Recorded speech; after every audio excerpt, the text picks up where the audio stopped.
Salve, salve a todos, muito boa noite. Sejamos todos muito bem-vindos à disciplina de negociação, gestão de conflitos e comunicação em projetos. Sou o professor Fábio Capec, desejo a todos boas-vindas à nossa terceira aula, num total de meia dúzia. Então, hoje nós estamos atingindo 50% da nossa proposta de aula, de disciplina. Tudo bom, pessoal? Que eu não cumprimentei ainda. Leomar, Ezequias, Luana, Amenon, é assim que pronuncia? Oi, Luana, pode falar. Boa noite, tudo bem? Maravilha. Amenon, é assim que pronuncia ou é Amenon? Tá, não tá Tá ali. certa a pronúncia, professor. Como? Tá certa a pronúncia. Qual? A primeira ou a segunda? Amenon, a primeira. Amenon, tá. Isso aí. Deve ser um nome grego, né? Lá do Agamenon. Não sei. Tô chutando. É um nome bonito. Moçada, vamos lá então. Então, dando prosseguimento à nossa disciplina, nós estamos no terceiro encontro. No primeiro, nós vimos negociação, perdão, projetos, né? Como é que é a estrutura de projetos de acordo com a metodologia PMBOK, estrutura, né? PMBOK, do PMI também, do Project Management Institute, e o PMBOK, o que que é? Project Management Body of Knowledge, corpo de conhecimento de gestão de projetos. Então, lá no Moodle, nas duas primeiras aulas, né, que são juntas as duas, de duas em duas, né? Então, no primeiro bloco de duas aulas, a gente tem lá materiais como o manual PMBOK, se eu não me engano, é a sexta edição que está lá disponível. Então, temos os slides e outros materiais em vídeo também. Isso foi na primeira aula. Na segunda aula, nós vimos comunicação em projetos. Então, a gente viu primeiro projetos, para depois ver como é que é fazer comunicação. E também, da mesma maneira, tem materiais diversos. E eu vou destacar dois que eu coloquei, eu consegui encontrar aqui que eu tinha, eu sabia que eu tinha, mas eu não tinha encontrado até a aula passada, que são dois documentos muito importantes para dar uma concretude maior aos estudos de vocês, que são planos de comunicação. Deixa eu ver se eu acho aqui para abrir para vocês. Tá aqui, ó. Plano de comunicação. Então, um modelo aqui diretamente do PMO, do Project Management Office. Então, aqui, ó, tem todas as informações. Eu deixei em Word mesmo para que vocês possam usar, né? Usar o esqueleto, enfim, claro, mudar só os conteúdos de acordo com a realidade de vocês. Então, todo um plano completo aqui, com objetivos do plano, processos, entradas, diretrizes e os anexos, né? E claro, com todos os conteúdos, né? Então, tem tudo aqui bem rico, bem real, tá? Essas aqui são coisas reais, documentos reais, para vocês utilizarem. Além disso, também eu disponibilizei para vocês uma matriz de comunicação, que também já está lá. Deixa eu tirar aqui a telinha para vocês enxergarem melhor. Então, aqui, vocês enxergam aí a matriz de comunicação? É uma planilha, né? Que tem lá na linha 3 aqui uma série de áreas, né, de identificação, códigos, que isso aqui é muito, né, de cada empresa. Aí tem as partes interessadas, tem as áreas, função do projeto, daquela parte, se quiser telefone, e-mail, também outro aqui celular, requisitos de comunicação, então principais responsabilidades, principais expectativas, poder dentro da empresa, uma série de campos, tá? Que serve para vocês terem aí como se fosse uma matriz de comunicação. Matriz esta e plano aquele que a gente já viu na aula passada, tá? Então, só para dar essa atualizada para vocês. Então, hoje nós vamos trabalhar a negociação em projetos. como é que nós vamos fazer o nosso plano de voo hoje na disciplina? Então, eu vou a partir de agora já compartilhar slides que eu produzi para vocês, que já está lá também, né, no Moodle. Deixa eu mostrar aqui. Na semana que nós nos encontramos. Aqui, ó, já apareceu aqui direto, tá? Então, negociação em slide. E aí a gente depois vai trabalhar, depois de vencer, né, esses conteúdos. Eu vou apresentar para vocês problemas reais do mercado, para que vocês possam refletir em cima, pensar em soluções e propô-las, tá? Que é para isso que a gente está aqui se apropriando dessas competências, para que a gente possa adequar a aplicação dessas competências à nossa realidade, à realidade de cada um, tá bem? Então vamos lá. Então, slides de negociação de projetos. Então, deixa eu. Só um minutinho. Aí, deixa eu tirar daqui e botar para cá. Deixa eu agora maximizar. Vocês enxergam os slides maximizados? Tela cheia? Falem para mim, sim ou não? Sim, sim. Show de bola. Eu estou aprendendo. Então vamos lá. Moçada, negociação como pilar central, né? Por que que a negociação é a competência mais crítica para um gerente de projetos? Então, um questionamento que já de cara eu faço para vocês. Porque veja, o objetivo de um projeto vai ter lá no seu escopo, né? Os objetos, aquilo que se pretende e tal.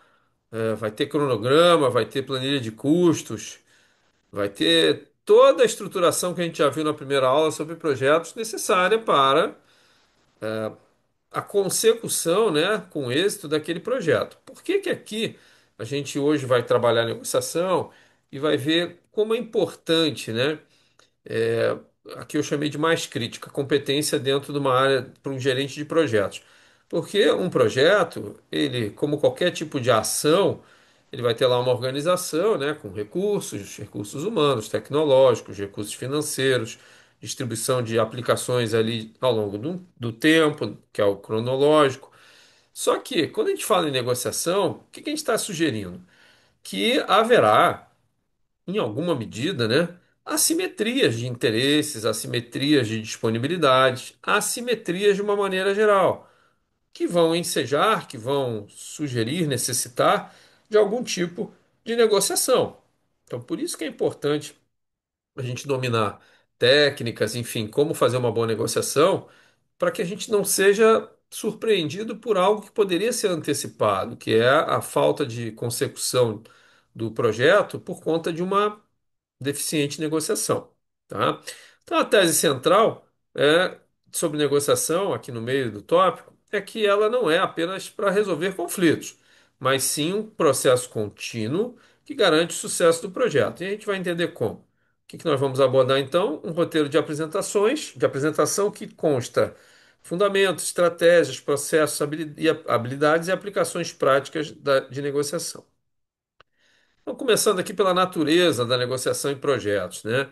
Então, muito mais do que uma transação, é uma solução conjunta de problemas.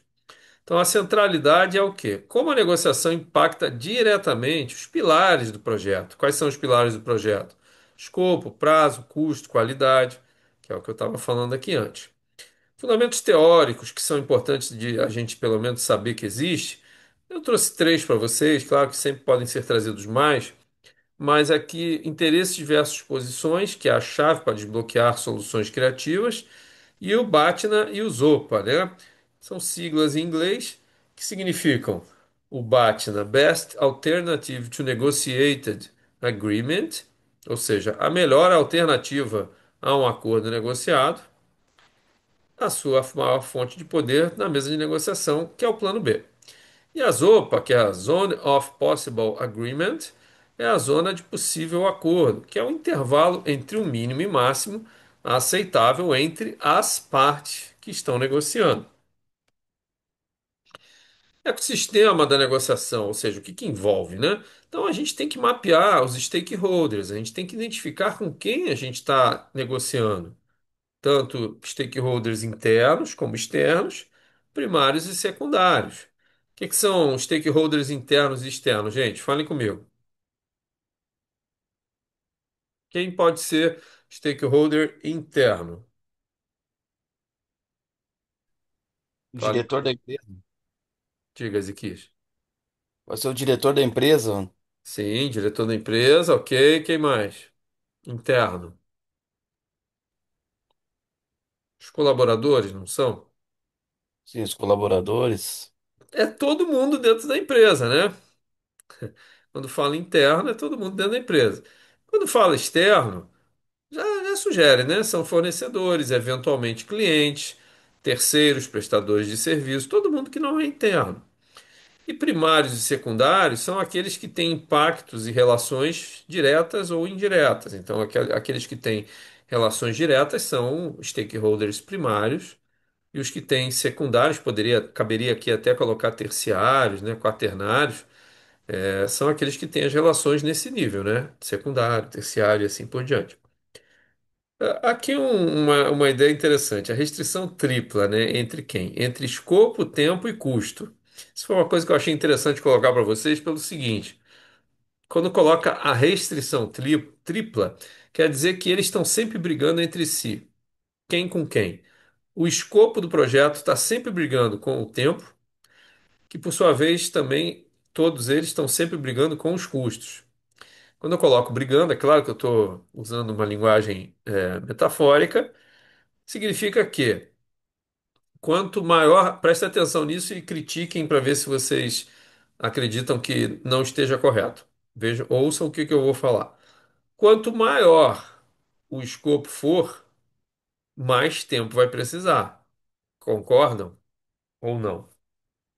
Quanto mais coisa o projeto se propuser a realizar, ou seja, houver um aumento ali no escopo, e quando eu falo aumento no escopo, vocês têm que voltar lá nos slides para ver o que que tem dentro do escopo, né? É o objeto, qualidade, enfim, especificações, né, daquilo que se propõe a entregar aquele projeto.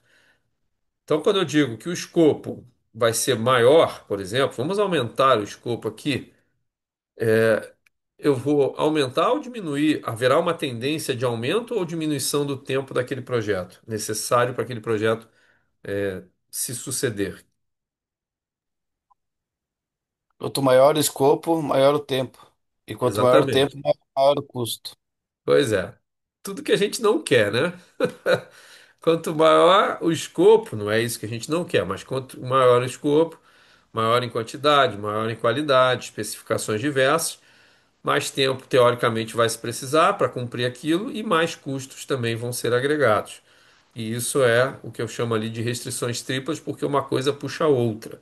E é o desafio que a gente vai ter que equilibrar, nós, enquanto negociadores, né, de um projeto. E o papel da qualidade, o resultado central de todas as negociações do projeto, né? Muito bem.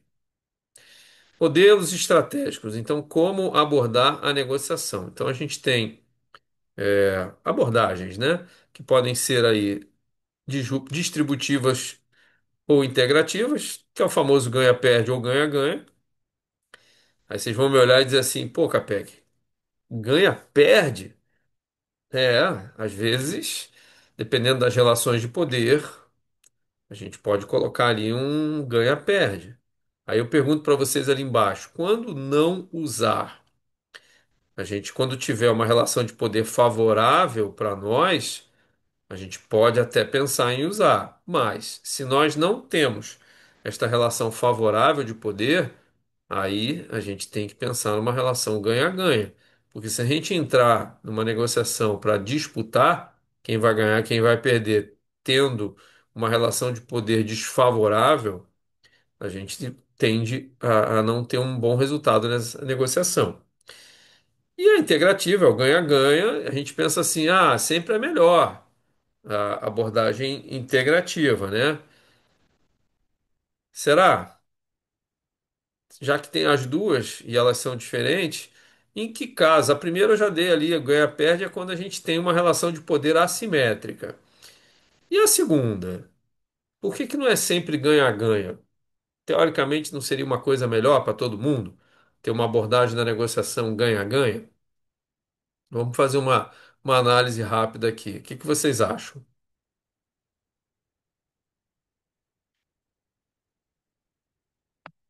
Bom é sempre ter ganha-ganha, ganha-perde. Vejam, a gente tem que analisar, tá?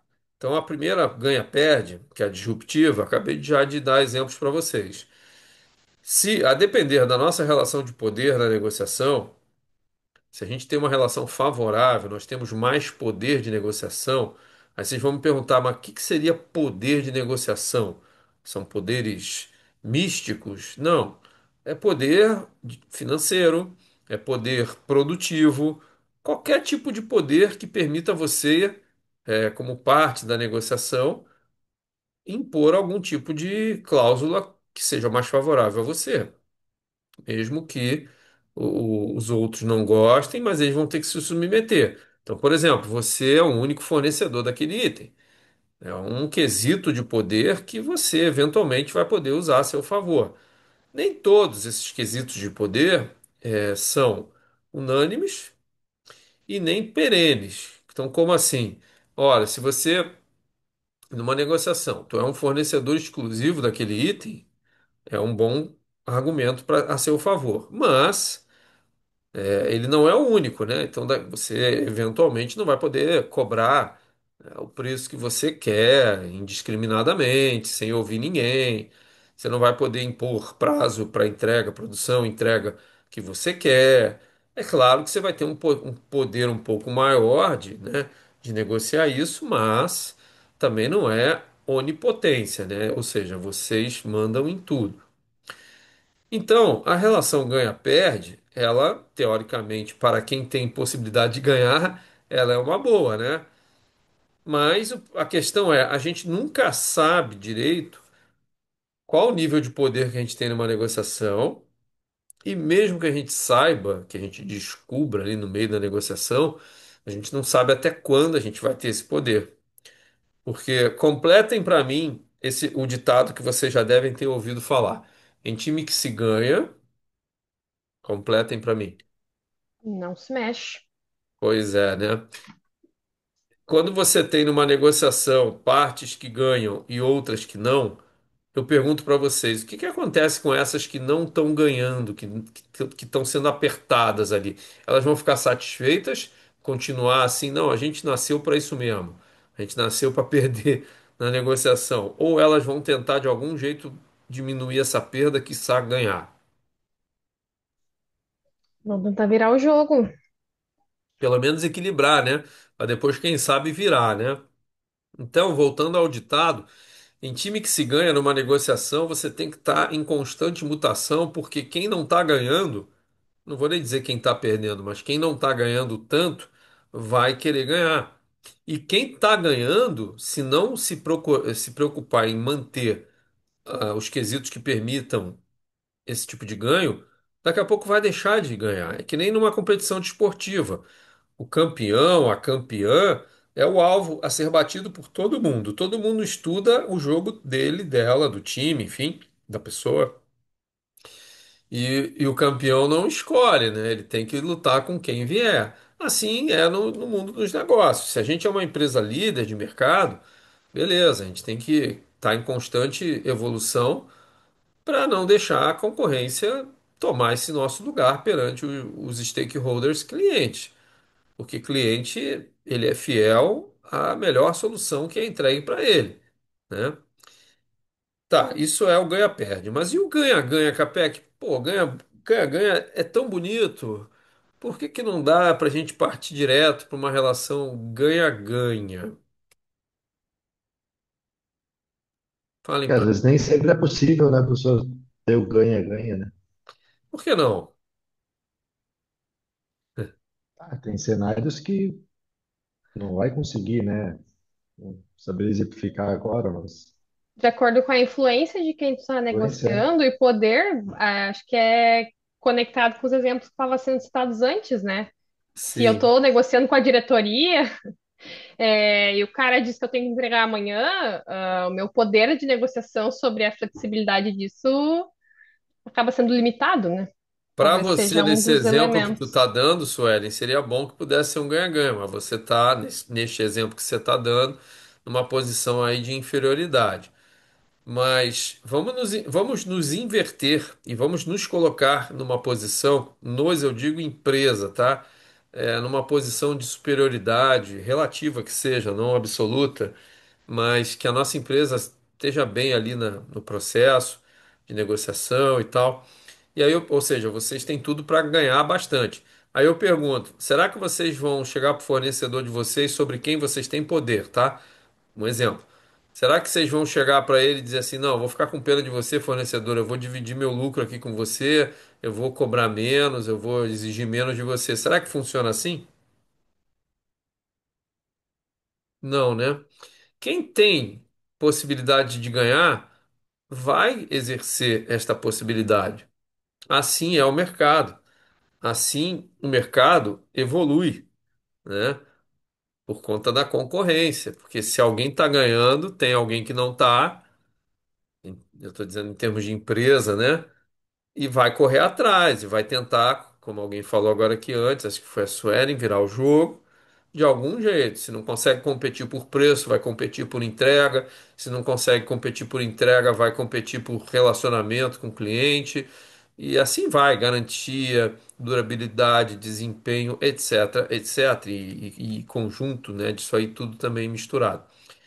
Então, gente, primeiro, eu trouxe isso para vocês porque é importante a gente entender que tem essas abordagens, ganha, ganha, ganha, perde, mas a gente tem que saber em que momento a gente aplica qual. Porque, de novo, é muito improvável que a gente seja uma empresa tão poderosa, tão onipotente, que a gente não precise se preocupar com ninguém.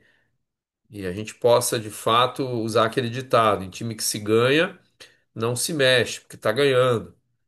Isso não é o mais provável. O mais provável é que a gente eventualmente logre sucessos, né, em negociações, em ciclos de consumo, mas eventualmente a gente tem que estar atento a novidades da concorrência para que a gente não fique para trás. Quer ver? Eu vou dar dados aqui, vamos contextualizar a nossa realidade gaúcha aqui. Tem alguém que é de fora aqui do Rio Grande do Sul? Ou todo mundo é Rio Grande do Sul aqui? O que nós temos agora de comemorações aqui que estão ocorrendo no Rio Grande do Sul? Tá chegando aí qual evento? Semana Farroupilha? Semana Farroupilha, né?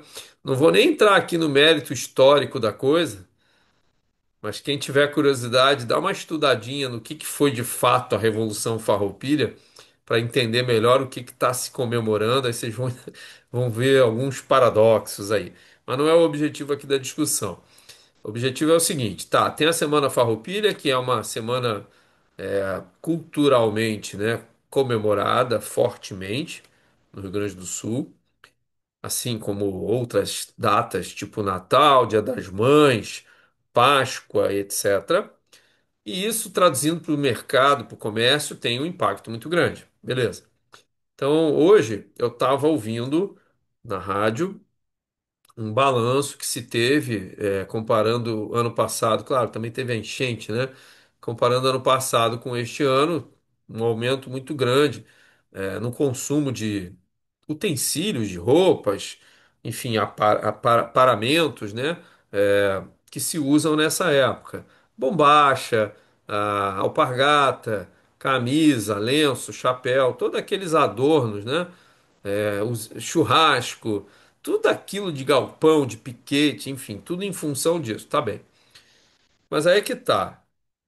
Isso, como tudo, é um grande negócio, né? Não vamos aqui esquecer que datas comemorativas, elas eventualmente são mais até comerciais do que comemorativas em si. Será que todo mundo deu lá um balanço que eu não me lembro agora o aumento, acho que foi algo em torno de 11%, eu não me lembro, mas deu lá um número. E aí eu pergunto, será que todo mundo está vendendo mais igual quem trabalha com esse tipo de produto, né? Provavelmente não. Haverá quem vai estar vendendo porque está com preço bom, haverá quem está vendendo bem porque está com um produto que entrega mais rápido, haverá quem está vendendo bem porque já tinha estoque, então tem disponibilidade, etc, etc, etc. Então, a gente tem que estar sempre de olho, porque quem ganha ano passado, tudo bem, desconsiderando que teve enchente, vamos esticar para o ano que vem. Ano que vem vai se olhar para esse ano e vai ver, não, eu vendi muito bem ano passado, em 25, então agora em 26 a gente vai vender bem, porque vendemos bem ano passado.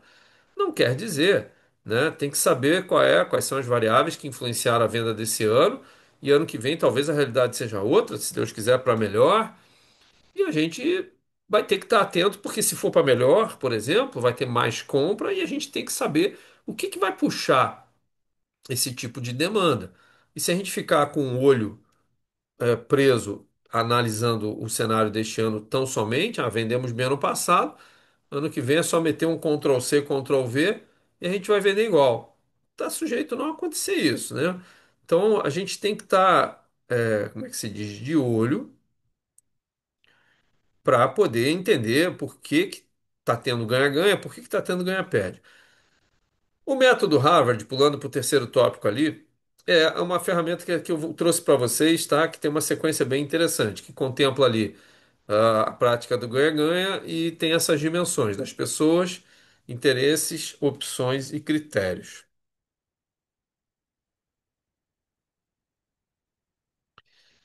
Aqui eu produzi, como eu tenho sempre feito, tabelas para comparar, né? Para fazer uma comparação entre os argumentos que têm dualidades que eu trago para vocês. Então, neste caso, a dualidade é: vamos fazer ganha-ganha ou ganha-perde, distributiva ou integrativa.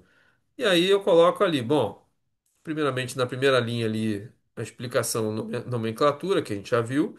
Objetivos principais, por óbvio, né? A do ganha-perde é maximizar o ganho de um, é ganhar. Aí na outra é chegar num acordo mutuamente benéfico. Motivação, então interesses próprios, concorrentes. Na motivação do ganha-ganha, interesses comuns e complementares. Gente, só olhando essas duas primeiras linhas para fins de negociação, que é esse o ponto aqui que eu quero mostrar para vocês. Para fins de negociação, a gente tem que entender que, vamos pegar aqui a, a terceira linha, motivação, interesse próprio concorrente, e no caso da integrativa, ganha-ganha, interesse comum e complementar. Só para fins de negociação, isso aqui já dá uma diferença muito grande. Então, quando você vai planejar uma negociação que você já pretende ter ganhos complementares, ganhos comuns, enfim, dar uma dividida ali, não brigar para você ganhar tudo, a tua negociação ela tem um zopa, tem um BATNA diferente. Ela tem possibilidades, tem argumentos, tem níveis ali de tolerâncias, de margens, né? Diferente do que quando você quer ganhar mais para si, interesse individual. Você tem diferenças nos prazos, você tem diferenças nos tamanhos dos lotes. Então, por isso que é importante, que é isso que eu quero chamar a atenção de vocês, para a gente definir se a gente vai ter uma postura distributiva ou integrativa, para a gente ver as consequências disso. Mas vamos continuar. Então, no relacionamento, se ela é distributiva ganha-perde, então vai ser curto prazo ou até irrelevante, questão do relacionamento. Se for um ganha-ganha, já se sugere uma relação de médio e longo prazo, e é essencial para o sucesso. Você não vai ter uma relação de ganha-ganha ou melhor, tu não vai ter uma negociação de ganha-ganha com quem você tem uma relação inexistente. Você vai ter que estabelecer ali, vai conhecer, enfim, mutuamente, né? O foco. O foco é o que se quer para quem ganha perde e no ganha-ganha é por que se quer. Mas por que isso? Porque veja, raciocinando nós aqui negociando com o fornecedor. Naturalmente, se a relação ela está começando, não é tão madura, você não conhece os interesses da outra parte. É como se a gente fizesse uma analogia ao relacionamento humano. Quando você começa um relacionamento amoroso, vamos dizer, você está iniciando ali, aprendendo a conhecer os interesses da outra pessoa, os gostos, as manias, as chatices, tudo, né?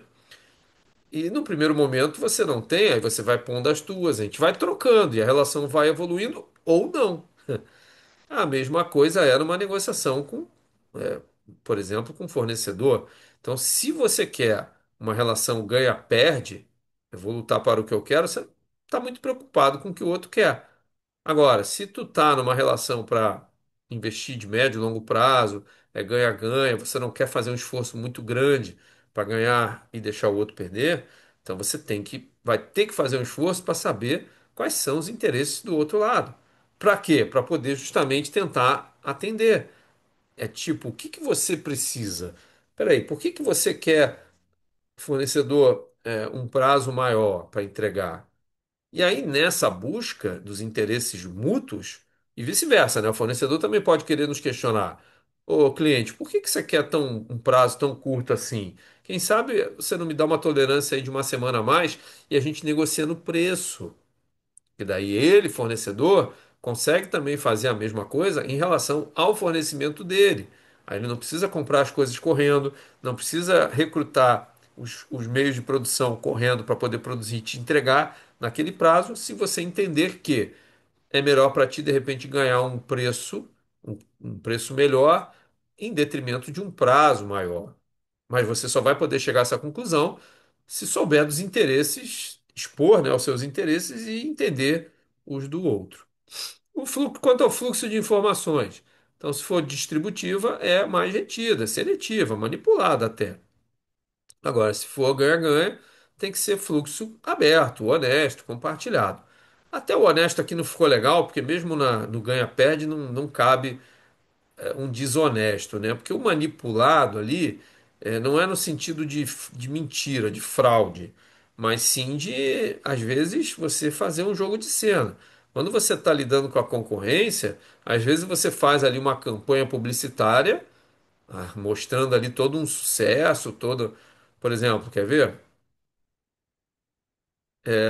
BYD. A BYD, a marca de carros chinesa, é campeã de fazer promoções de venda no mundo inteiro.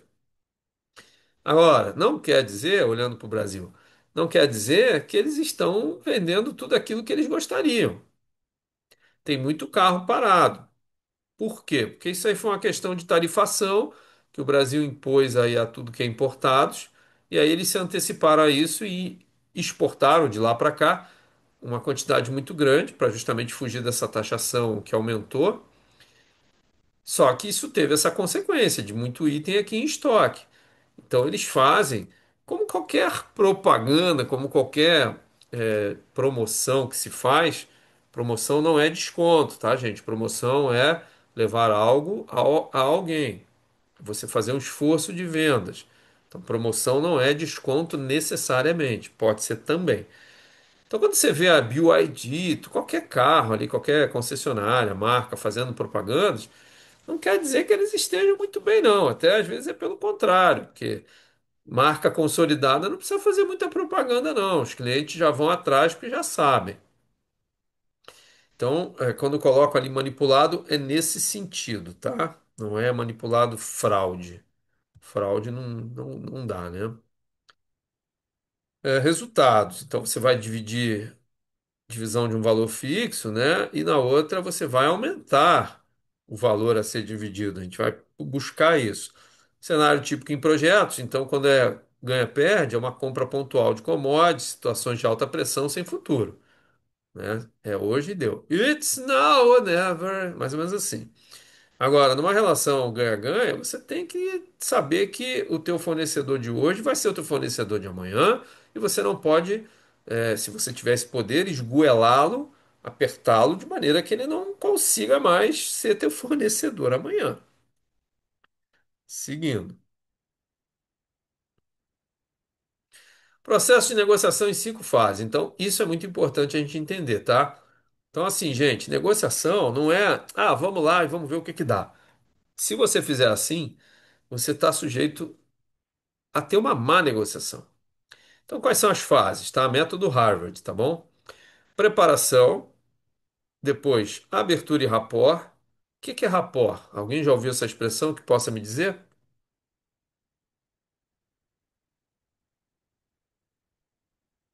Muito bem. É uma relação de confiança. Então, rapport é relação de confiança. Então, na segunda fase, depois da preparação, abertura e rapport da negociação em si. Terceira, a exploração de interesses, que é o que a gente estava conversando agora há pouco. Você tem que saber dos interesses dos outros e os outros têm que saber dos teus. A quatro são as barganhas, as gerações de opções. Pô, não dá para entregar nesse prazo, mas dá para oferecer preço, dá para oferecer o que for. E fechamento, né? Voltando, falar da primeira fase, quando eu digo ali que é a mais crítica, 80% do sucesso é definido ali, o que que significa? Significa que nessa primeira fase da preparação, você tem que ajustar tudo aquilo que você, empresa, pode oferecer. Quais são os teus BATNAs, quais são os teus OPA, então quanto que você pode ter margem, você tem gordura, o que que você pode negociar, o que que dá para, enfim, todas as possibilidades, para depois que você entrar na abertura da negociação, estabelecimento da confiança, aí depois exploração de interesse e tal, aí você vai vendo o que que você consegue ceder ou não.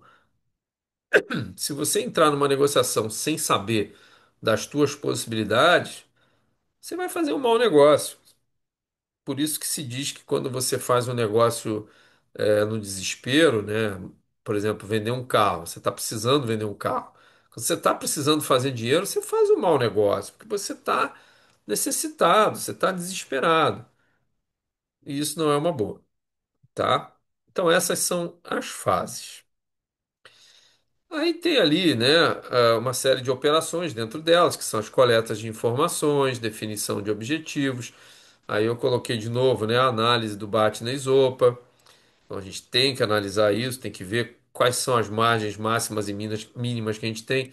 O CAPEC máxima, ué, lucro não tem limite. Tem, porque eventualmente se você vai lucrar, você vai apertar alguém. Como é que é a fórmula de preço? É lucro mais custo, menos impostos e menos subsídios se houver, né?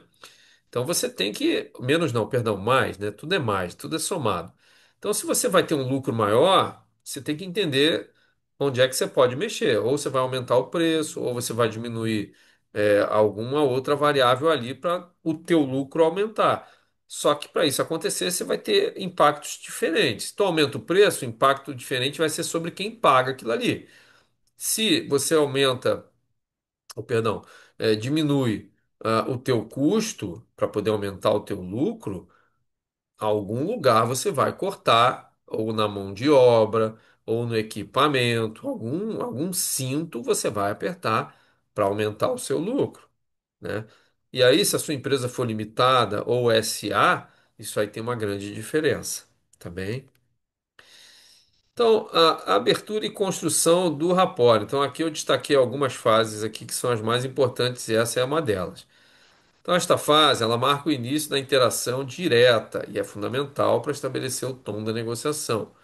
Em um contexto de projeto, onde os relacionamentos são importantes, o objetivo principal é a construção do rapport. Então, aqui vem a grande sacada, né? Você tem que construir um relacionamento para ter uma boa relação ali, uma boa negociação. Isso se for um ganha-ganha, né? Técnicas como espelhamento sutil da linguagem corporal, o uso do nome da pessoa, a manutenção de contato visual, demonstração de interesses genuínos em suas preocupações, ajudam a criar um ambiente colaborativo e harmonioso, facilitando a comunicação nas fases seguintes. Aquela fase da exploração dos interesses, escuta ativa, né? Então, após a abertura, o foco deve ser mudar na declaração de posições para exploração dos interesses. Então, a gente tem que expor e ouvir, né? Esta é a fase dedicada a testar as suposições feitas durante a preparação. Então, na preparação, a gente só sabe da gente, né, dos nossos interesses e imagina, né, a depender do conhecimento que a gente tenha das outras partes interessadas, imagina quais são os limites das outras partes. Nesta fase aqui, aí que você vai começar a conhecer e a ajustar. Então, aqui, segundo o tópico, a habilidade mais crítica é a escuta ativa. Então, o que que é escuta ativa? Qual é a diferença de escuta ativa para a escuta passiva?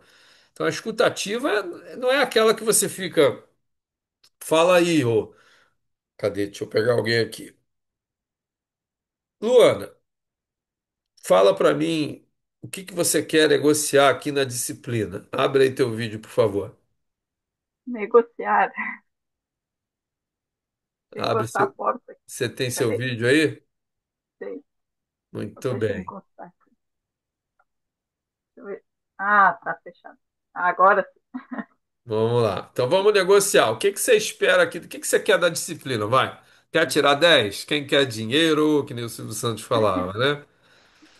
A gente quer Ah, alguma coisa, né? E aí, o que que você vai oferecer? O que que a gente vai negociar? Quando eu apresentei para vocês a proposta de trabalho lá no início, né? Ninguém falou nada. Ah, vamos fazer a apresentação na sexta aula, mas já teve gente que me deu uma chiada. Pô, mas e o prazo para entrega? Aí o prof negocia, empurra o prazo para frente. E assim é, olha, né? o que que eu gostaria de negociar, talvez, Ih, para que que que eu o fui professor perguntar, não, né? o professor não mencionou, é se a gente poderia fazer o trabalho em grupo, porque a gente tem seguido dessa forma em várias matérias, a gente Muito tem se bem! formado. A turma agradece a Luana, então a partir de agora está autorizado. Muito bem. Olha aí, ó. Palmas para Luana. Não, é isso mesmo, gente. Assim, eu tô levando a sério exatamente a técnica que eu tô apresentando para vocês. Eu, como prof, não tenho por que não oferecer algo para vocês que eu entenda ser útil, próspero para vocês. Então, ô Luana, tu já tinha feito essa preparação aí ou foi na hora que saiu? Não, foi. É que a gente sempre conversa, a gente está sempre conversando, trocando ideia ali no grupo. A gente tem um grupo menor, né? Ali que a gente formou nas primeiras aulas. E a gente até conversou ali, esse trabalho vai ser individual. Só que quando é em grupo tem muito mais troca, né? A gente pega ali um sábado e faz uma aula extra, vamos dizer assim, né? No grupo, porque daí a gente marca ali uma hora e meia e está sempre trocando ideias, né? Muito Para bem. fazer os trabalhos. Então tá aqui, ó, um ótimo exemplo de negociação em que houve uma troca de interesses, o interesse de vocês foi atendido, e qual o interesse meu que vocês acham que fazendo em grupo atende? Qual é o meu interesse como prof? Que vocês se Ter bons apropriem, né? resultados, né? Que É Que isso. vocês se tenha apropriem. troca, que tenha troca entre os colegas. Exatamente, que vocês se apropriem ao máximo. Então, para isso, qualquer técnica que leve a isso, para mim, me interessa. É isso. Eu não tenho interesse aqui de ficar apertando cada um. Fala aí, Luana, Leomar, sozinhos, cada qual. Não. O meu interesse é que o ganho de vocês seja maximizado. Como que a gente vai fazer isso? Eu preciso fazer a escuta ativa. A escuta ativa não é aquela coisa da vaca atolada, sabe? Que fica ali. Sabe? Que nem aquela música que eu acho que vocês lembram. A mista louva, louva. Né? Não é assim. A escutativa é você estar ouvindo, mas eventualmente você está. Quando tu vai ouvindo, você vai tendo dúvidas e, né, no momento oportuno, para não cortar o raciocínio, você vai perguntando, questionando, você vai construindo, amadurecendo aquilo que a outra parte está expondo. Muito bom, Luana. Obrigado, parabéns. É isso aí. Então, pronto. Trabalho em grupo. Vai. Valeu, professor. Não, mas merece, é isso aí. Vamos voltar para os slides. Tá? Bom, calma aí. Meu Deus. Barganha e geração de opções. A minha barrinha do Moodle, do Zoom, tá na frente do slide, gente? De vocês? Não, né? Aqui não. Tá, que bom. Então vamos lá. Então, barganha e geração de opções. Esta é a fase mais associada à negociação, porque é onde as propostas e contrapropostas são trocadas. Foi o que a gente acabou de fazer agora aqui, né? Então, o foco ele tem que ser no ganho mútuo, né? As concessões elas têm que ser estratégicas. O que que significa isso? Elas não têm que ser entregues gratuitamente, entregar de bandeja, né? Tem que ser trocado por algo de valor. Então, qual é o valor? Olha, vamos fazer trabalho em grupo? Qual é o grande lance perigoso do trabalho em grupo? É poucos trabalharem e outros nem tanto, né? Ficarem nas costas, simplesmente assinarem, aquela coisa. qual é a minha preocupação e certeza que eu tenho aqui? Vocês têm maturidade para saber que o aluno que fizer isso, né, eu dificilmente vou conseguir detectar, ele vai estar perdendo. Então, quem fica ali, entre aspas, né, produzindo menos, vai ganhar menos também, porque a gente só ganha em termos de aprendizado na medida que você produz. Claro, isso não é uma coisa somente tua, individual, como acho que teve alguns aqui que falaram antes, né? Tem o ganho mútuo na hora das trocas, então também é um ganho passivo, né? Mas até para você ganhar, no sentido de aprender passivamente, você tem que estar atento, né? Você tem que estar ali, ainda que não falando nada, tá ouvindo. Então, pô, o colega está falando, a Suelen está falando, eu estou ouvindo, eu estou me apropriando do que ela está falando. E é por isso que eu propus esse formato de fazer no último dia, né? ah, as apresentações, porque a gente consegue fazer uma troca todos juntos, né? E aí, com isso, vocês também exercitam outras valências, outras competências, como a própria comunicação em si, que é algo importante aqui dentro desta disciplina. E o último tópico lá, paciência, pausa tática, né? Então, as negociações complexas raramente são rápidas. Então, a gente não pode querer entrar numa negociação achando que tem que acabar rápido, vamos, vamos que vamos. Isso aí não vai dar bom resultado, tá? Então, a paciência é uma virtude, todo mundo já ouviu isso. Quando o impasse surge ou as emoções se acirram, que tem isso também, né? A técnica de ir para a varanda, pedir um recesso, vamos beber uma água. Por isso que se faz, às vezes, reuniões com coffee break junto, porque a comida dá aquela amansada, né? A gente come, a gente fica mais lento, mais feliz ali, tá? Então isso tudo tem que ser observado. O fechamento e o pós-negociação. Então, a fase final envolve a formalização do acordo e a gestão da transição para a sua implementação. E as atividades-chave são: primeiro, formalizar. A gente tem que formalizar. Como é que você formaliza, um fechamento de negociação? Normalmente se faz um contrato, né? A gente aperta a mãos, mas tem que fazer um contrato com firma reconhecida, assinado em 10 vias, nananã, nananã. Infelizmente precisa dessa, vamos dizer assim, dessa burocracia toda. O ideal seria que verbalmente fechou o acordo, acordo fechado. Mas aí a falta de rapport, a gente tem que botar cartórios, emolumentos no meio. Então você tem que formalizar, ok, com todos os termos, condições, responsabilidades, prazos, ou seja, tudo aquilo que cada um tem que fazer. Todo mundo aqui faz contrato quando negocia algo.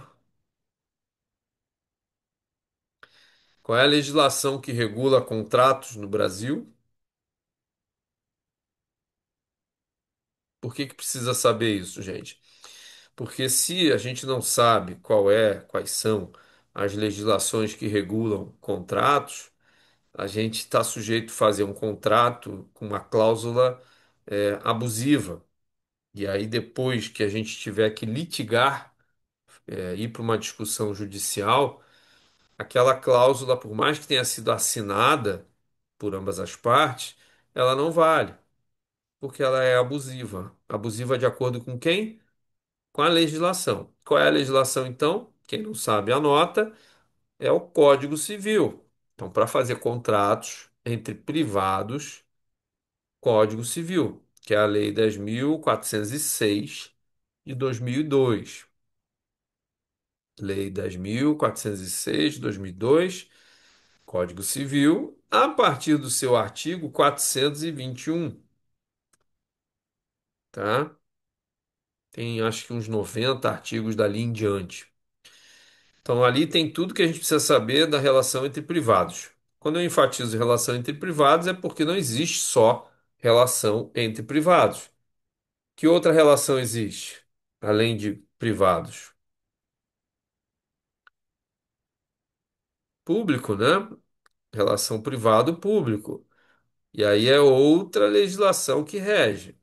Qual é a legislação que rege contratos públicos? Muito bem, essa mesma. Lei. 14.133 de 2021. 14.133 de 2021, que é a nova lei de licitações e contratos. A lei mais conhecida sobre licitações e contratos era a Lei 8.666 de 1993. Mas ela foi substituída, já atualizada, por esta que eu acabei de dizer, 14.133 de 2021. Então a gente tem que saber ali o que que pode, o que que não pode colocar, porque senão está sujeito a gente fazer um fechamento de contrato abusivo. E aí não vale de nada. Manutenção do relacionamento. Então, o fim da negociação é, na verdade, o início da fase de implementação do acordo, né? É vital garantir que ambas as partes saiam da negociação sentindo-se satisfeitas com o processo e comprometidas com o resultado, o que é crucial para uma boa execução. E o acompanhamento? Então, beleza, formalizou, assinou o contrato, fez ali, vai manter um bom relacionamento e depois tem que acompanhar, né? Tem que São Tomé, né? Ver para crer, né? Tem que ver as coisas acontecendo. Isso tudo tem que estar, de preferência, faseado no contrato. O que que é faseado? Não é igual aqui no Rio Grande do Sul a gente fala, ah, tá fazido, né? Não, é fases, é faseado dividido em fases. Então a gente tem que no cronograma do projeto ter isso. E, consequentemente, isso aí vai gerar um cronograma de contrato, tá bem? Bom, aí, gente, uma série de textos que eu vou deixar para vocês lerem, que eu preparei, tá? Habilidades, né? Habilidades interpessoais essenciais do negociador. Então, esse é um tópico que é importante da gente trazer, porque quer queira, quer não, nem todo mundo se sente um bom negociador. Bah, Capé, eu não sei negociar, eu não consigo me expressar bem, eu tenho vergonha, enfim, uma série de dificuldades, barreiras que a gente pode ter, e todas são legítimas, né? Ninguém precisa se sentir o negociador, né? A gente tem que saber quais são as competências e trabalhá-las naquilo que a gente tem mais dificuldade. Então vamos lá. Essas competências, o segundo tópico ali, muitas vezes são chamadas de power skills, né? Competências, habilidades que dão poder, né? Que são o que permite a um gerente de projetos navegar na complexidade das interações humanas. A gente tem que lembrar que a gente está falando aqui de negociação dentro de um projeto, tá? Construindo confiança e influenciando resultados.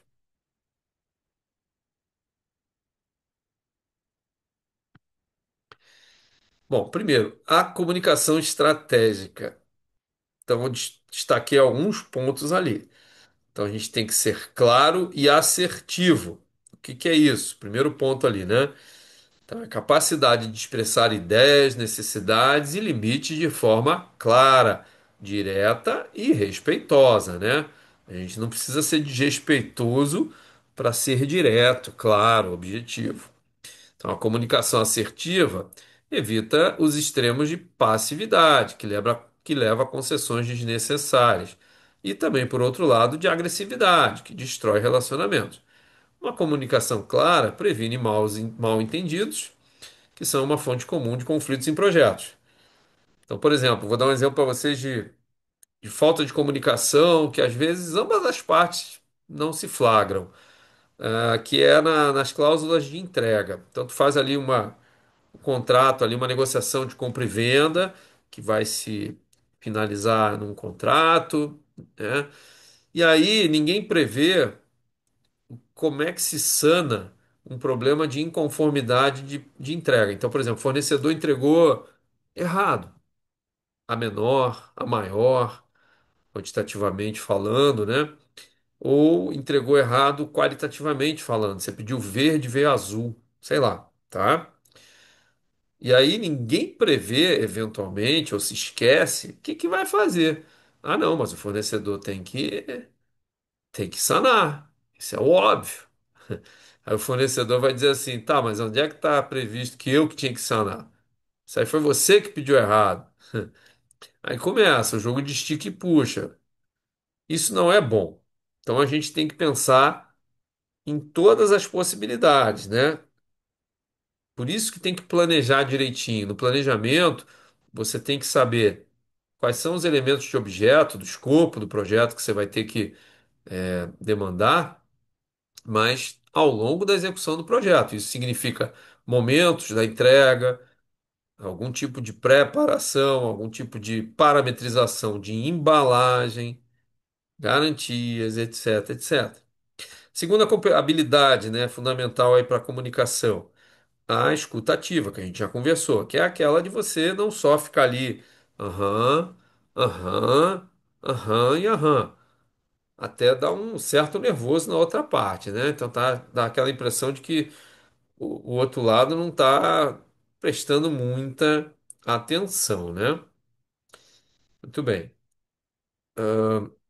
Comunicação não verbal, essa é muito interessante, que é a neurolinguística, né, gente? Então, deixa eu abrir minha tela aqui. Quando você está conversando com alguém, você não está somente comunicando através do verbo. Aqui no caso, a gente está falando na telinha, né? Mas a gente está se comunicando tanto pelos verbos, pelas palavras, mas também pelas expressões de quem, por gentileza, abriu sua tela, né? Então, veja, eu pedi para a Luana abrir, Leomar também, mas se não quiserem, não tem problema, tá? Não é para se sentirem obrigados. Legal seria se todo mundo, né, abrisse a sua telinha, porque daí a nossa comunicação, e eu explico por quê, não é mania do professor, tá? É porque isso facilita a comunicação, principalmente a minha para vocês. Vocês querem ver uma parte do corpo que está aqui na tela que fala comigo, mas não através de palavras? Esta daqui, ó. A testa, forehead. A testa se comunica comigo que é uma beleza. Então, quando não entende, normalmente há um retesamento. Quando há uma fluidez, parece que está com botox, fica lisinho. Outra parte, os olhos. Os olhos falam bastante, né? Claro que aqui, através de uma tela, fica mais restrita essa comunicação neurolinguística. O corpo falaria, as mãos falam. Se fosse uma sala de aula física, eu estaria andando entre vocês. Aí vocês, eventualmente, olha que interessante, elemento de comunicação. A gente, né, todos nós, estaríamos nos cheirando um ao outro. A gente ia estar sentindo cheiros. Sério, é diferente quando você sente o cheiro do início do dia e o cheiro do final do dia, ou não é? Natural, né? E isso afeta a comunicação. Tô brincando, mas é real. Imagina, você se comunicar com alguém que está com um cheiro já meio passado, ali meio, né? Meio vencido, é complicado, né? Há uma tendência a você querer se livrar logo daquilo. E esse cheiro pode vir de qualquer parte do corpo. É hálito, asa, de qualquer coisa. E a gente não gosta muito disso, né? Parece bobagem isso, mas não é. E também excessos, né? Perfumes em excessos, etc e tal. Isso também não é uma boa, né? Muito bem. Então vamos voltar lá. Mas a gente tem que ter em mente que a neurolinguística ela é fundamental numa negociação. Outra, as roupas que a gente usa, tá? Então você, para interagir, para comunicar, a gente tem que estar com vestimentas adequadas, né? A gente não pode simplesmente ir de bermuda lá num dado momento em que requer calça. A gente não pode estar, quem usa saia, usar saia que a gente, né, que se usa aí numa balada, numa situação de negócios, né? São momentos e momentos. Biquíni, sunga. É lugar de praia e não de uma negociação, a não ser que seja uma negociação na praia. E assim por diante, tá? Maquiagem, tudo, né?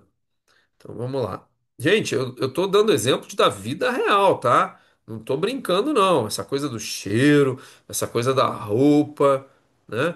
Não quer dizer, por exemplo, falando em roupa, que para ter uma correta negociação, homens tenham que usar sempre terno e gravata. Não. Dependendo do lugar, do cenário, fica meio desproporcional, né? E aí isso aí acaba criando mais uma barreira à comunicação do que uma abertura, do que uma credibilidade. Vamos lá. A inteligência emocional e a empatia. Isso aqui é necessário se ter, tá, gente? Então, a gente precisa, na inteligência emocional, a gente tem que ter a capacidade de reconhecer, compreender e gerenciar as nossas próprias emoções, bem como de reconhecer, compreender e influenciar as emoções dos outros. Então, a gente não pode perder o foco. Então, normalmente, quando se oferece alguma coisa, um café, um agrado, isso tudo a gente tem que saber que faz parte, convém e faz parte. A gente não pode, em se oferecendo ou não, achar que aquilo ali é um gesto desproporcional, descabido. Então, muitas vezes você vai negociar com pessoas que têm uma cultura diferente, querem ver, por exemplo, eu quando cheguei aqui no Rio Grande do Sul, achei estranho. Isso fazem 24 anos. Achei estranho a galera tomar chimarrão em roda. Então ficava ali aquela coisa, todo mundo chupando a mesma bomba e no final ainda tinha que roncar a cuia, né? Não dava. Eu aprendi que não se passa a cuia um pro outro sem roncar. E ficava aquela coisa, passando, passando um pro outro. Na minha cultura, essa coisa de beber e ficar passando um pro outro, até então não existia. Né? No Rio de Janeiro, por exemplo, tá ali tomando cerveja em volta, cada um tem seu copo, por exemplo. Não fica aquela troca de copos. Mas aí eu aprendi que isso aí é um sinal de confiança. Inclusive, eu até não sei a origem dessa troca de cuia, mas um momento de cultura aparentemente inútil aqui. Na cultura viking, vocês lembram daquela coisa do skål, do brinde? Qual é a moral daquele brinde grosseiro de bater e espalhar a bebida meio que para um lado e para o outro? Aquilo ali não era grosseria, não. Aquilo ali tinha uma finalidade. Qual era? Alguém sabe? Não conheço. Aquilo ali era o seguinte: antigamente era muito comum haver a prática do envenenamento. Então, para se ter um rapport, olha, a técnica é a mesma, voltando aí 2000 anos ou mais. Para se haver um rapport, tipo, tu vai na vila lá de alguém antigamente, dos vikings, né? E vai fechar um acordo, quem vai fazer o quê, quem vai defender quem, aí no final tinha que beber, né? Era o símbolo de fechar o acordo. Não existia contrato escrito, era verbal, com testemunhas, etc. E aí, quando se fazia ali o Skol não é a cerveja, né? É a saúde, era o gesto de saúde, que dava aquela pancada ali de chifres, né? Que eram os copos, para voar uma cerveja de um lado para o outro, era porque se tivesse envenenado de um, ia envenenar os dois. Então ninguém envenenaria um ao outro, porque senão ambos se envenenariam, né? Então é uma forma de se estabelecer confiança. E aí, quando eu cheguei aqui no Rio Grande do Sul, eu percebi que para eu fazer parte das tribos que eu queria fazer, eu tinha que praticar aquilo ali, né? E achei muito legal, até hoje eu faço, é muito bom.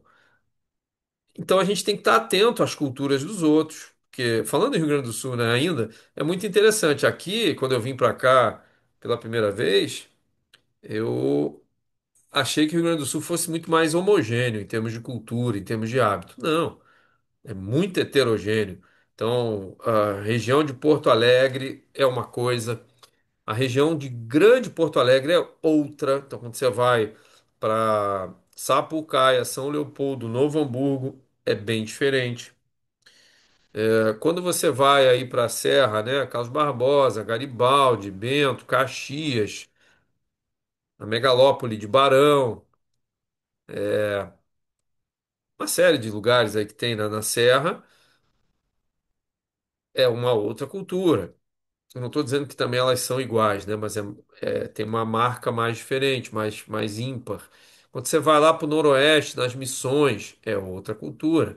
Quando você vai lá para Uruguaiana, tchê, Alegrete, Bagé é outra, na campanha é outra cultura. No centro de estado, Santa Maria, Santa Cruz, é outra cultura e assim vai. Então a gente tem que, para fazer uma boa confiança, uma boa relação, uma boa empatia, a gente tem que ter essa inteligência emocional de eventualmente identificar e respeitar, né, os hábitos um do outro. Muito bem. Ah, a habilidade aqui, né, o pensamento crítico e resolução criativa de problemas. Então, primeiro, pensamento estratégico. O que que é isso? É a capacidade de analisar a situação de negociação como um todo, em vez de focar apenas no ponto de discórdia. Então, é aquele exemplo bem prático que eu dei para vocês antes. Você negociando com um fornecedor, e aí, aí você pede ali prazo, por exemplo, tamanho de lote, SKU, qualquer exigência, e o fornecedor eventualmente, né, tem alguma dificuldade, ele vai contrapor aquilo, mas primeiro ele vai entender para melhor contrapor, convém ele entender o porquê que a gente está pedindo daquele jeito. Daqui a pouco ele mesmo pode dar uma solução melhor, né? Porque a gente está acostumado a pedir, por exemplo, de um determinado formato de carga, mas a gente está contando com os nossos meios de movimentação daquela carga.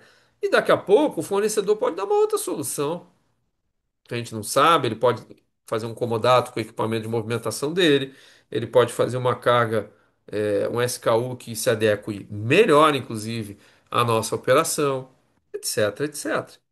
E vice-versa, né? Nós também perante as outras partes. Criatividade e flexibilidade, então a gente também, né, tem que usar, faz parte desse pacote. E a persuasão, né, não é uma manipulação, é a arte de construir argumentação. Porque veja, voltando. Aquele ditado, né? Em time que se ganha, não se mexe. Isso aí é o normal, né? Nós, seres humanos, temos por hábitos predominantes, não exclusivos, mas predominantes, como é que eu vou dizer? Eventualmente criar rotinas. Nós somos assim, como ser humano. Isso não é um defeito, não é um erro, é uma característica. Tem uns que são mais rotineiros, outros são menos, não importa. E daí, na hora que a gente vai fazer uma negociação, a gente tem que ter essa observância. Pô, sempre foi feito assim, por que que agora está inventando diferente? A gente tem que estar preparado para esse tipo de barreira, né? Que a gente vai ver mais à frente, barreiras e como lidar com elas. Temos que apresentar argumentos. Um bom treinamento é quem é pai e mãe a tentar convencer filho na primeira infância ali. Quando começa a fazer 6 anos, 7, começa aquela xaropice. Por quê? Por quê? Por quê? Aí a vontade que a gente tem de dizer é porque eu estou dizendo. Porque sim. A gente perde um pouco a paciência ali, ou nem tem, né, para perder. Não é o ideal, né? O ideal é você conseguir convencer a parte interessada, ou quer seja filhos, quer seja stakeholders, do porquê daquelas exigências ali. E isso, obviamente, pressupõe você entender os interesses, né, da outra parte. Então vamos lá.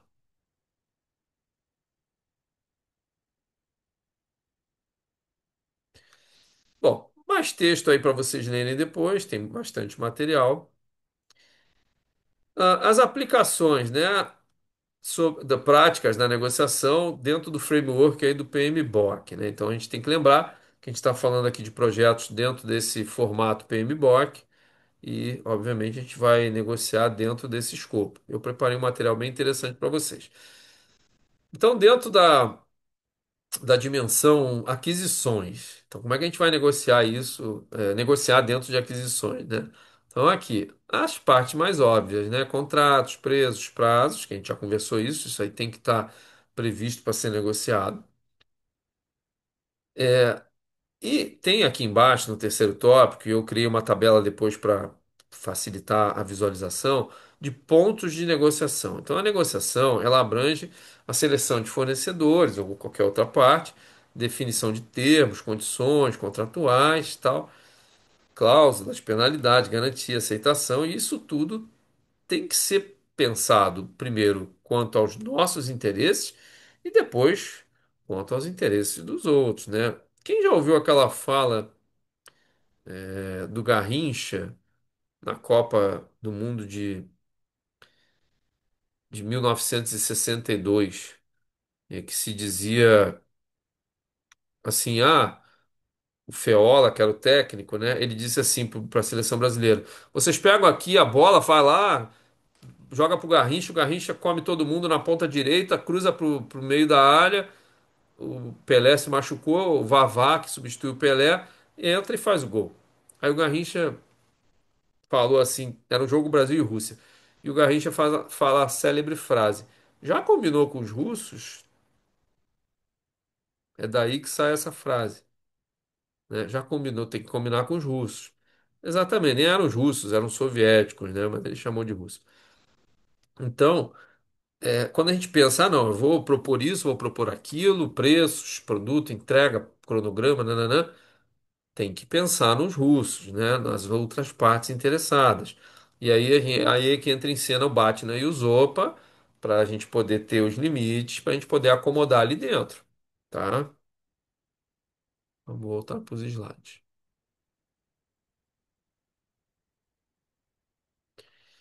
A outra dimensão aqui de negociação é exatamente a gestão das partes interessadas. Então, já pulando para o segundo tópico, né? Então, o principal objetivo aqui é alinhar as expectativas. Então, a gente tem que entender, primeiro, quem são as partes interessadas e depois entender quais são as expectativas, necessidades, limitações de todas essas partes. Então, querem ver? Olha como é interessante isso. Olhando aqui em qualquer tipo de projeto que tenha que negociar internamente, tá? Então, aqui um projeto que eu acredito que a maioria que já deva ter vivenciado, que é algum tipo de capacitação interna na sua empresa, tá?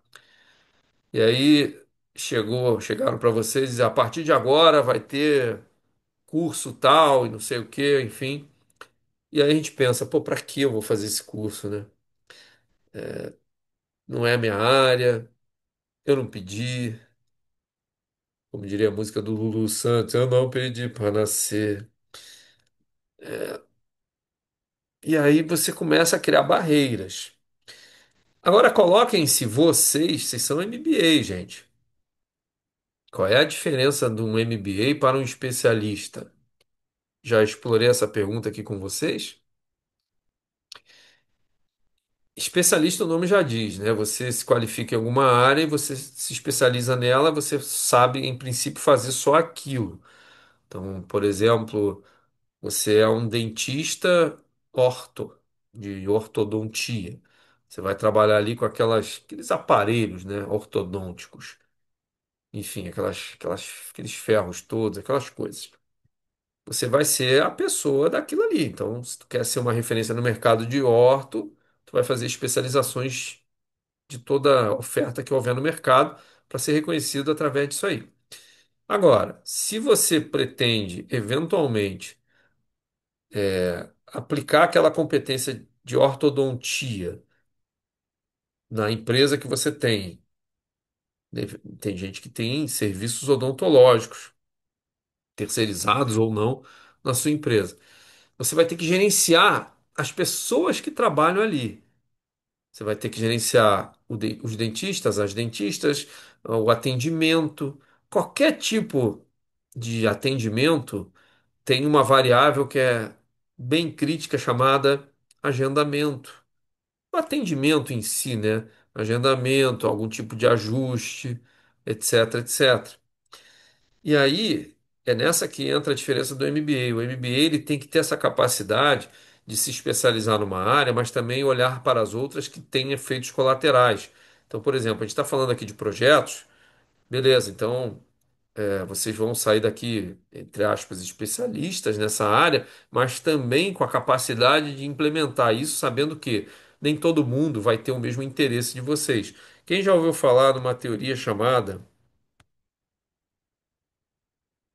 teoria da agência?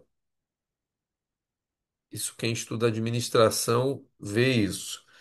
Teoria da agência, resumidamente, diz o seguinte, que nem todo mundo tem os seus interesses iguais. E por consequência, se a gente quer, enquanto gestor, que aí entra a figura do MBA, gestor, gestora em nível de MBA, a gente tem que entender quais são os interesses de todas as partes para poder você mobilizar ao máximo aquelas partes com interesses diferentes. Voltando para o exemplo da capacitação, você vai ter sempre alguém que vai estar mais empolgado e alguém que vai estar menos empolgado, e no meio desse caminho, outras pessoas. Só que o interesse da empresa, e se vocês, como MBAs, receberem algum tipo de projeto para aplicar desta natureza, vocês vão ter que saber que vai ter sempre aqueles que vão estar afim, aqueles que nem tanto, e aqueles que vão até boicotar. E não adianta a gente tratar com um chicote pura e simplesmente. Eu falo, vocês obedecem. Ainda que haja esse tipo de relação de poder dentro da empresa, então vocês recebem, cadê? O Eusébio. O Eusébio recebe lá a tarefa de implementar algum tipo de capacitação agora na empresa, e aí ele vai dar de cara lá com gente que não vai estar muito afim. Aí ele vai simplesmente dizer assim, ó, eu recebi essa incumbência do dono, da dona, então vocês têm que cumprir e tal, vai dar aquela sessão de xixi, de chicote. Poder para isso ele vai talvez ter, mas autoridade nem sempre. E aí as adesões não vão estar no nível bom. Voltando, por exemplo, de pais e filhos, é que nem filho quando é pequeno. Você fala, o filho obedece, mas ele obedece para se livrar de problemas, eventualmente. Ele não vai aderir. Será que todo filho, é só nós voltarmos? Todo mundo aqui é filho de alguém, né? É só a gente voltar no tempo e lembrar como é que a gente era. Vai estudar e tal. Será que a gente ia mesmo naquela medida que os pais achavam que a gente devia? Às vezes até os pais nem tinham tanta noção, né? Quem tem pais que não tem tanto esclarecimento assim, simplesmente vai estudar para ser alguém na vida, para não ser igual a mim e tal. E a gente, né, ficava meio chateado, a gente não queria, sei lá, queria brincar de outra coisa, fazer outra coisa. E aí a gente dizia que fazia só para se livrar. Nós, enquanto gestores, a gente não pode se dar esse tipo de. Não dá nem para dizer que é luxo, né? Mas de desluxo, vamos dizer. Estou inventando uma palavra aqui contrária ao luxo. A gente tem que saber engajar os interesses, tá? E isso não é algo fácil. Então, primeiro, a gente tem que saber dos interesses de todo mundo para poder, né, depois engajar essas partes interessadas. O gerenciamento das comunicações, a gente já viu na aula passada, né? Como é que faz. Então a gente tem que saber quais são. Tudo perpassa por partes interessadas primeiro, depois os canais, que tipo de codificação a gente vai fazer, que tipo de feedback, como é que isso aí vai girando. Conflitos, sempre há. Riscos, também sempre há. Primeiro, conflitos nada mais são do que é, diferenças de prioridade. Então você chega vocês MBAs, né, vão implementar lá um projeto e nem todo mundo vai estar empolgado do jeito que você está. Isso é normal, acontece. A nossa arte é saber engajar. E riscos são todos aqueles fenômenos que podem afetar negativamente a consecução do nosso projeto. E a gente tem que saber que existem, identificá-los e saber tratá-los. Ok. Aqui, gente, então eu fiz uma tabela para sintetizar os pontos de negociação nas áreas de conhecimento do PMBOK que a gente conversou agora. Então, na coluna da esquerda ali, ó, área de conhecimento, então todas as partes, tem duas páginas aqui, tá, gente? Ó, só para ir adiante, depois eu volto. Então, aqui, ó, tem 10 quesitos de áreas do conhecimento: integração e escopo, lá na esquerda, ó. Integração, escopo, cronograma, custos, qualidade, comunicação, riscos, aquisição e partes interessadas. Perdão. Essas são as áreas do conhecimento dentro de um projeto. E aí, pontos de negociação em que a gente tem as diferentes aplicações dependendo, né, da negociação, dependendo da área. Então, na primeira linha ali, integração, tu vai negociar em que pontos? Isso é importante para a gente entender. Então, você vai na integração, por exemplo, para negociar, você vai priorizar objetivos concorrentes, aqueles que se sobrepõem. Você vai alocar recursos entre projetos, processos de gerenciamento de mudanças, etc. Tá? E aí na coluna da direita, mais à direita, eu coloquei ali os stakeholders tipicamente mais envolvidos. Não quer dizer que tem que ser só eles. E aí, para cada área do conhecimento, integração, escopo, cronograma, você vai ter ali pontos de negociação. Então, por exemplo, a cronograma. Então, a gente tem que saber qual é a duração média estimada das atividades, quais são os prazos de entrega, porque a gente é assim. Você, quando recebe uma tarefa, você precisa entender o que que se espera e depois também qual o prazo que você tem, né? Então, prazo de entrega, alocação de folga, se tiver, sequenciamento das tarefas e assim por diante. Tá bem, gente? Essa tabela ela é muito importante, muito elucidativa. Chegando quase que na parte final, então, os desafios, né, que a gente tem para poder negociar bem um projeto. Então, aqui eu já vou pular direto logo para superação de impasses, né, desbloquear táticas para desbloquear a negociação. Então, um impasse ocorre quando a negociação chega a um ponto morto. O que que significa? Que as partes se entrincheiram, cada um fica no seu canto e não querem avançar. Ninguém quer ceder. Então, ó, em vez de um impasse como um fracasso, de você ver esse impasse como um fracasso, você pode encarar como um sinal de que a abordagem atual não está funcionando e que uma mudança de tática é necessária. Então, o que que a gente pode fazer? Então, estratégias para superar esses impasses. Então, a gente faz uma mudança de foco, a gente pode fazer uma pausa, a gente pode mudar tópicos, né? Então, a gente vai ter caminhos para poder resolver. A gente pode envolver um outro stakeholder, um terceiro. A gente pode fazer um brainstorm conjunto de opções. Ah, tá ruim para você, mas vem cá. E aí? O que que a gente pode aqui? Vamos sentar junto e vamos ver. É um brainstorm, tá? Usar questionamentos estratégicos. Pô, vem cá. O que que você faria se você estivesse no meu lugar? Você coloca a pessoa ali para, né, não só ficar de braço cruzado entrincheirada. E aí, lidando, né, com desequilíbrios, né, de poder e, eventualmente, algumas táticas desleais. Então, a gente tem como trabalhar isso. Então, vamos lá. Estratégias para a parte com menos poder. Então, você tem que fortalecer o teu BATNA, né, que é o teu plano B. O que que significa isso? Você tem que ter um plano B na manga, porque se estourar esse plano B, você não vai poder seguir naquela negociação. Você tem que utilizar critérios objetivos. Então, poxa, é, você não pode sair chutando, ah, mas isso aqui está muito caro, não sei o que. Não, olha, a realidade hoje, em função de tal cenário do dólar, da taxa Selic, da taxação dos Estados Unidos, falando de coisas bem concretas, do imposto que aumentou, que diminuiu e etc, etc. Você tem que ter critérios objetivos, né? Você tem que formar coalizões, de preferência, né? Unir-se a outros stakeholders que compartilham de interesse semelhante, que daí é o ganho em bloco da negociação. Não reagir emocionalmente, identificar e nomear tática, manter foco em princípios, né? Então a gente tem que separar pessoas do problema, a gente não pode pessoalizar. Então, ah, mas o Capec é gremista, eu não gosto dele. Isso não interessa nessa hora, né? A gente tem que focar no objeto da negociação e não nas pessoas. E considerações aqui éticas, né, na negociação de projetos. Então a gente tem que ter integridade, transparência, isso tem que ser demonstrado. Não é discurso filosófico aqui, tá, gente?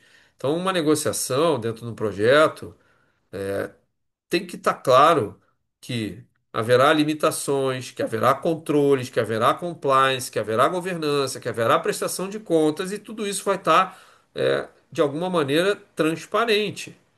Isso tem que estar claro num projeto. As pessoas têm que saber disso, as partes interessadas. tá? Aqui são mais explicações que depois eu deixo para vocês lerem.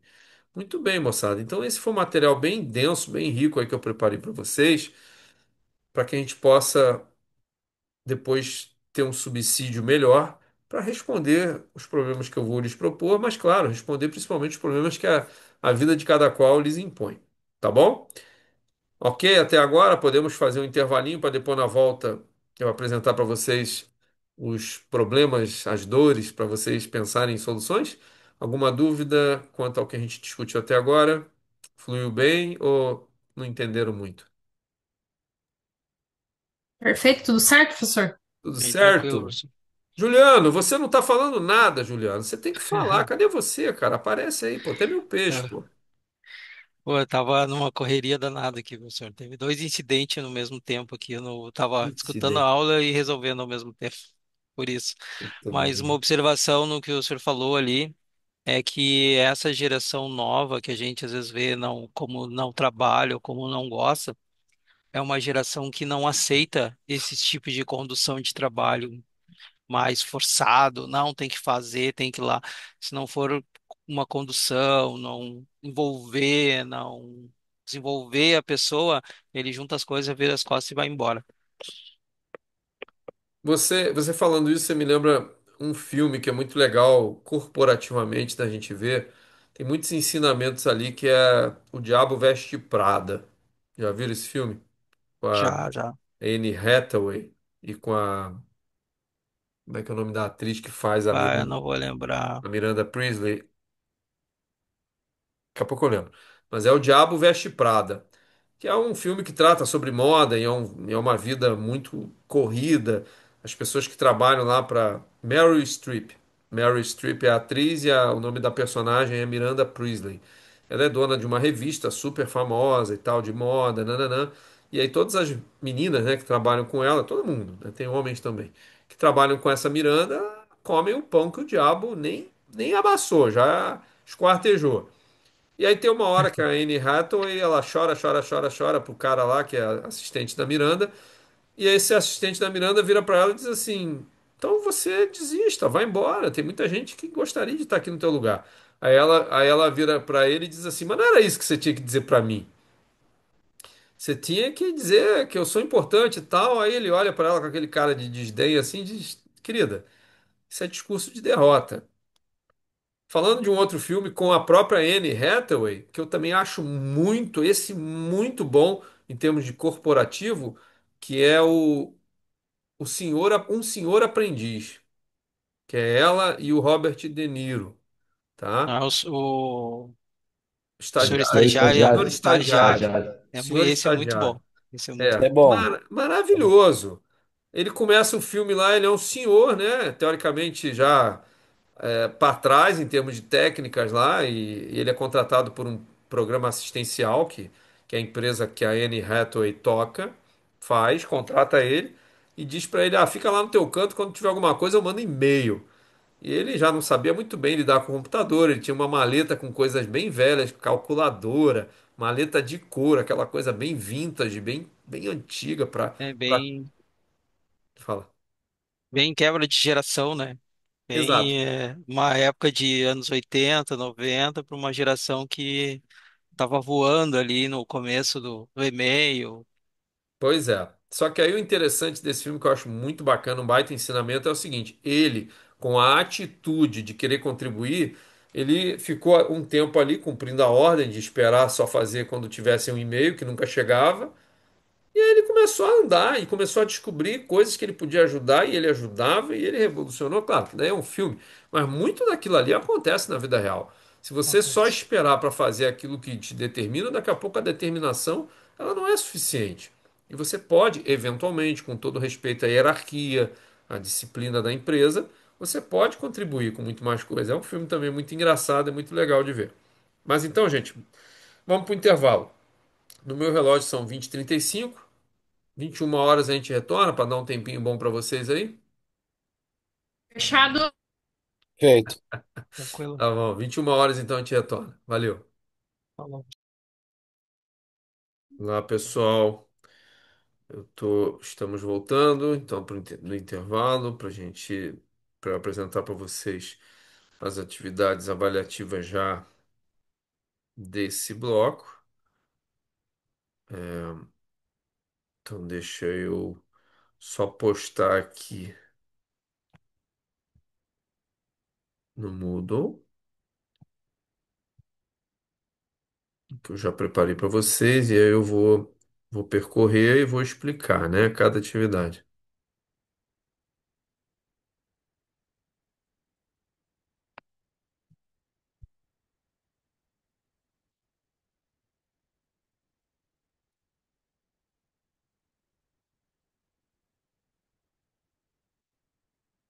Ok. Atividades avaliativas.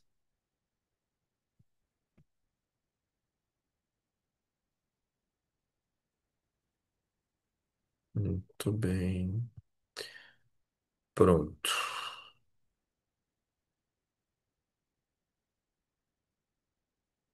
Fazendo o upload no Moodle. Feito. Agora eu vou arrastar o arquivo ali para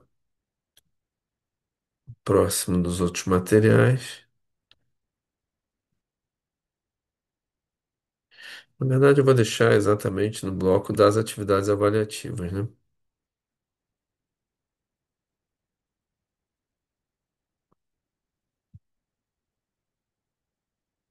Por que que... Assim. Tá. Então, deixa eu compartilhar a tela com vocês aqui, para que vocês possam acompanhar comigo onde está. Então, eu vou compartilhar aqui o Moodle e só subir aqui para situar vocês, ó. Então, a gente está aqui no bloco da segunda semana, tá? Estão vendo aí o Moodle? Estão vendo o Moodle, gente? Sim. Tá, Sim, professor. tá. Então, beleza. Estou descendo aqui. Vai ter os materiais que a gente viu hoje, né? Negociação em slides. Aí aqui, vídeo aula, vídeo complementar eu não coloquei ainda. Então, aqui, ó, atividade avaliativa. Então, clicando nesse link aqui, vai abrir o outro material que eu vou botar agora para vocês.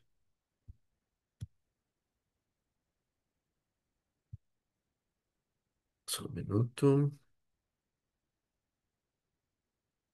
Ok. Então vamos compartilhar agora o material avaliativo para eu percorrer com vocês aqui, tá? Apresentar, tirar dúvidas, etc. Então aqui, veja, sempre cumulativo, né, gente?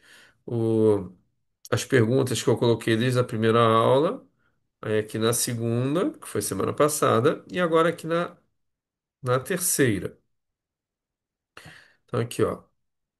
Então, aula 3 é tudo isso aqui que é o que eu vou pedir para vocês agora, tá? Então vamos ler.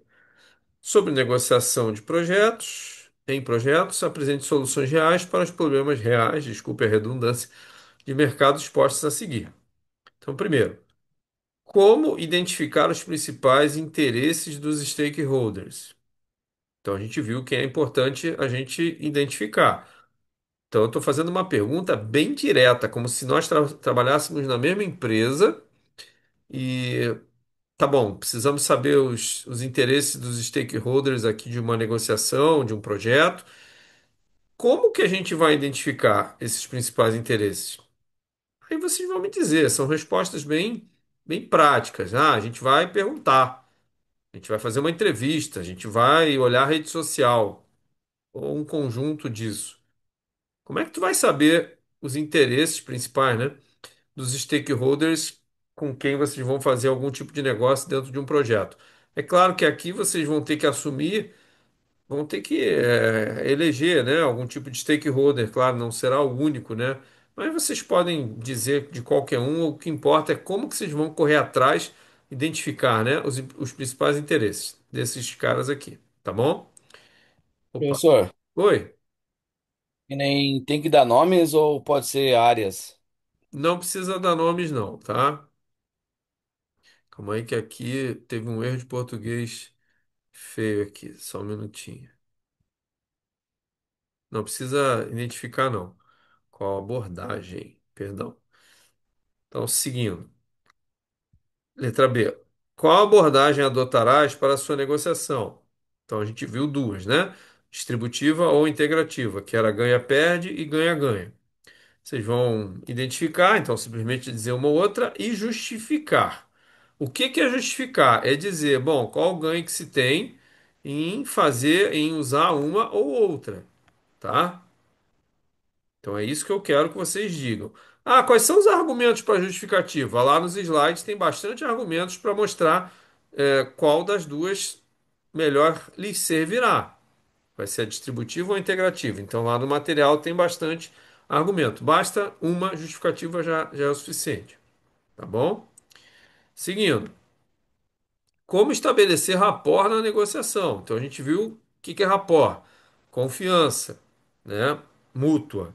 Então a pergunta é bem direta: como é que você estabelece isso entre os stakeholders, tá? Letra D. Eleja um ponto na negociação nas áreas de conhecimento do PMBOK que considera as mais críticas e explique como negociaria este um ponto eleito por você. Ah, que pontos de negociação são esses? São aquelas tabelas com 10 itens, tá? Escopo, cronograma, objeto, etc, etc. São 10 pontos. Então, eleja um desses pontos e explique como é que você negociaria esse um ponto. E lá tem informações. Para cada ponto, você tem elementos para dizer sobre ele. E aí, claro, aí você adapta para a negociação, que é o que interessa, tá? E por último, eleja uma tática para desbloquear uma negociação que você considera mais próspera. Estou falando da tática, é claro. E explique como implementaria essa tática na negociação. Então, também lá nos slides, lá no final, tem táticas, né, ferramentas, competências para desbloquear uma negociação. E aí você eleja uma e diga como é que tu vai implementar isso numa negociação. Moçada, então esses questionamentos eles já estão no Moodle, disponível para vocês. Então, agora que a dona Luana conseguiu a conquista da negociação aí para toda a turma, parabéns. Então, trabalhem em conjunto, enfim, e respondam com a mais realidade possível esses questionamentos, tá? Então, entendam que quando eu coloco, né, proponho esses questionamentos para vocês, por óbvio, né, eles têm base teórica, que a gente discutiu até agora, mas o mais importante é vocês usarem essa base teórica e contextualizar para a vida real, né? Então, quando vocês forem falar lá dos pontos de negociação, das técnicas de desbloqueio da negociação, existem os pontos teóricos, beleza, mas eles carecem de contextualização à vida real, que daí vocês é que vão dar essa contextualização.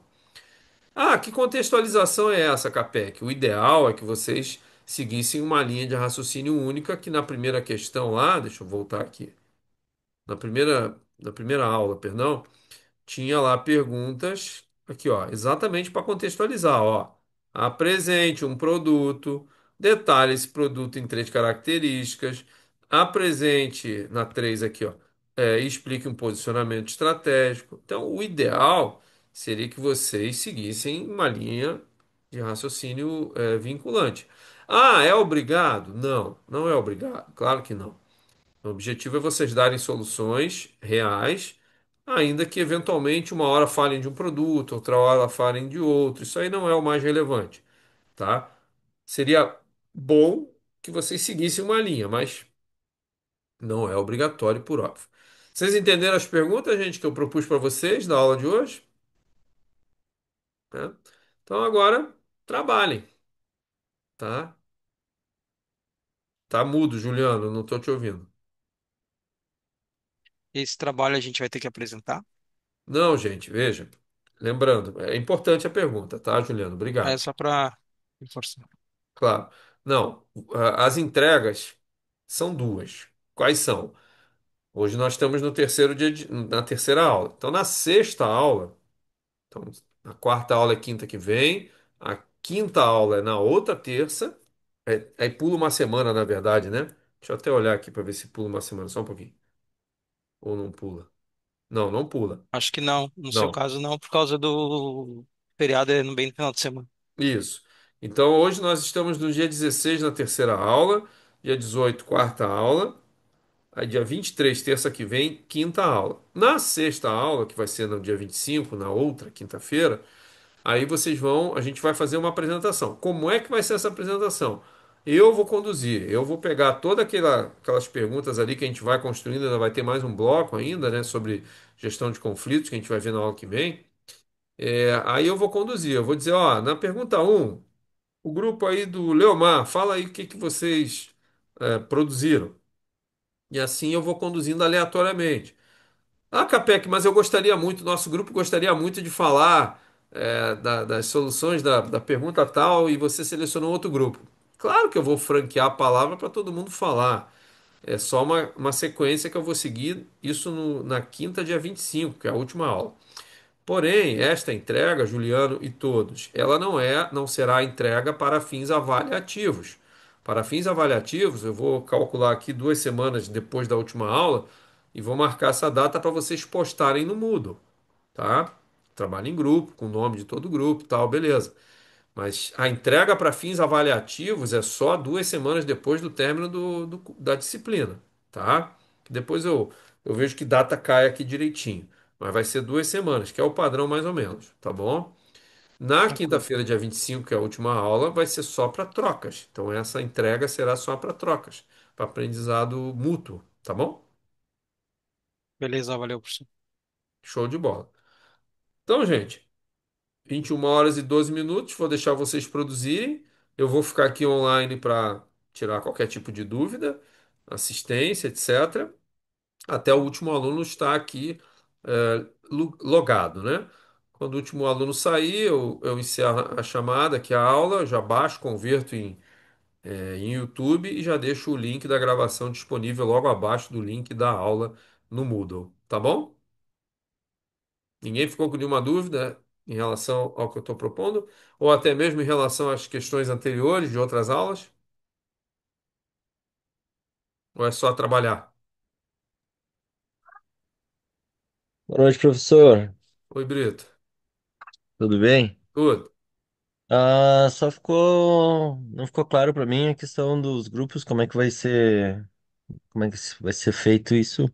A gente se organiza? Isso. Eu imagino que, já que a demanda veio de vocês, a solução também vai vir, né? Vocês vão se auto-organizar, né?